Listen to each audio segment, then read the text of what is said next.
Hi everyone, welcome to Essy Cooks. In this video, I'm going to be showing you how to make an easy vegan Thai red curry. This only takes about 20 minutes and the flavor is out of this world.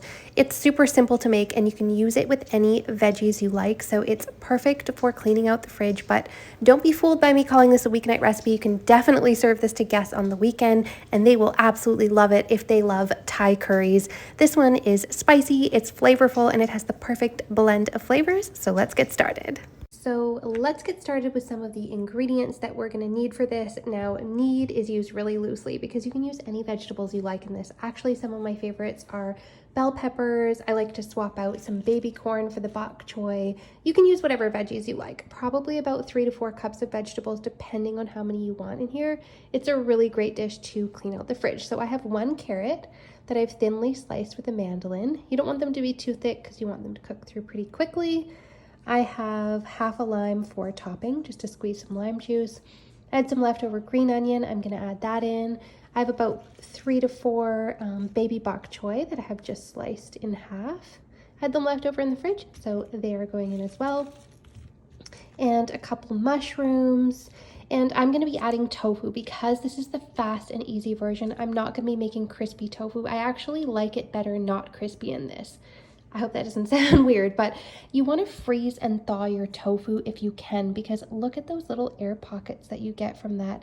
Now, this is actually going to absorb the flavor of the red Thai curry. When you don't freeze and thaw it, it doesn't absorb as well. Like, you can actually tell the difference if you test out the two. See those little air pockets?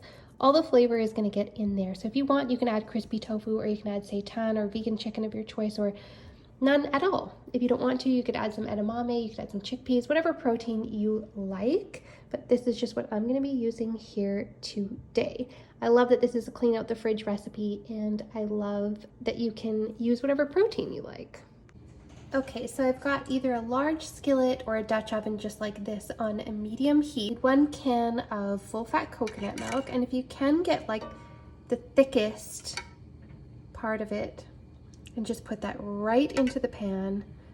We're going to be heating that up for a minute or so. So I brought that to a light boil for about 1 minute. Stir it constantly because we don't want to burn it, so keep stirring it. And then you can reduce that to a nice simmer, and we can add in 3 tablespoons of Thai red curry paste. Now, if you're wanting this to be vegan, I would double check and make sure there's no fish sauce in the Thai red curry paste because some of them contain that. This one did not. Quite a few of them don't contain fish sauce anymore, but I would go ahead and just double check on that to be sure.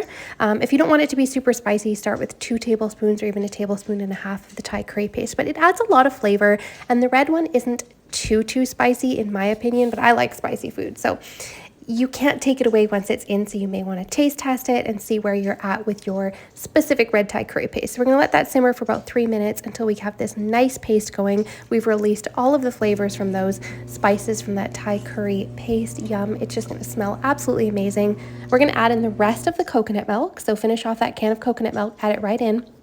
Swirl everything together until it is nicely combined, and we're going to keep that kind of on a medium-low simmer situation just like this, because now we are going to be adding in our cubed tofu. Like I said earlier, you could make a crispy tofu and put it in here instead, or you can even put tofu puffs in here, which is a nice little treat. You can buy them already puffed and cooked and crispy, and they have such a nice texture, but I'm just going to be keeping it a little bit lighter, a little bit healthier, and putting that plain tofu right in. It's going to absorb the flavor because of the freezing technique. Now I've added in my vegetables. You'll notice I didn't add the bok choy in yet. Depending on what vegetables you're adding in, you may want to wait to add them. The carrots and mushrooms are going to take a little bit longer, so I'm going to let those cook for about 3 minutes. I'm going to cover them up and just give them the odd stir just to start cooking them on their own. With the bok choy, I want it to be a little bit crispy, a little al dente, have a little bite to it, so I'm going to wait to add that in until those have cooked for about 3 minutes. Now I just swirled a little bit of water in my coconut milk can just to thin it out, just a touch, maybe a 1/4 cup of water in there.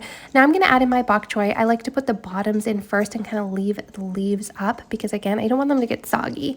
So I'm just going to leave those for about 1 to 2 minutes, and then I'm going to add in 1 tablespoon of mushroom dark soy sauce. If you can find this, it is so good and so flavorful. and it's such a great substitute if you don't have the fish sauce, which obviously we're not putting because it's a vegan version. If you can't find it, regular soy sauce will do, but I am telling you, if you can get that mushroom dark soy sauce, it really adds to the flavor of dishes like this. And I added 1 teaspoon of brown sugar for a little bit of sweet. Now, if you want, you could use maple syrup, agave, any sweetener you like, but I would recommend adding. It does really enhance the flavor of this dish. And I've let those veggies cook right down to how I want them. Look how fast and easy that was. Now check out this broth, this coconut cream, this deliciousness. Look at that. I mean, the flavor is just incredible and it's so easy to make.